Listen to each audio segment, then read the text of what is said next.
Hello, আসসালামু আলাইকুম everyone. কয়েকদিন আগে আমি স্বপ্ন থেকে রেডি টু কুকড ভুড়ি কিনে নিয়ে আসছি। এর গায়ে লিখেই ছিল রেডি টু কুক। প্যাকেজিংটা ভালো লাগছে দেখে 1 কেজি ভুড়ি কিনে নিয়ে আসলাম। কারণ সবচেয়ে বড় কথা হচ্ছে ভুড়ি পরিষ্কার করাটা অনেক কষ্ট দেখে এটা কেনা। আসলে কখনো এইভাবে কিনে রান্না করা হয় নাই, তাই ভাবলাম একটু রান্না করে দেখতে পারি। তো রান্না করলাম, ময় মশলা সব কিছু দিয়েই রান্না করলাম। তো আমার স্যাটিসফ্যাকশনের জন্য আমি এটাকে আবার ভিনেগার দিয়ে ভালো করে ধুয়ে নিছি।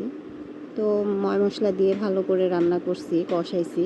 কিন্তু সবচেয়ে বড় কথা হচ্ছে এটা যদি কেউ কিনেন বা খেতে চান, তাহলে মিনিমাম 1 দিন 2 দিন এটাকে ভালো করে কষাইতে হবে।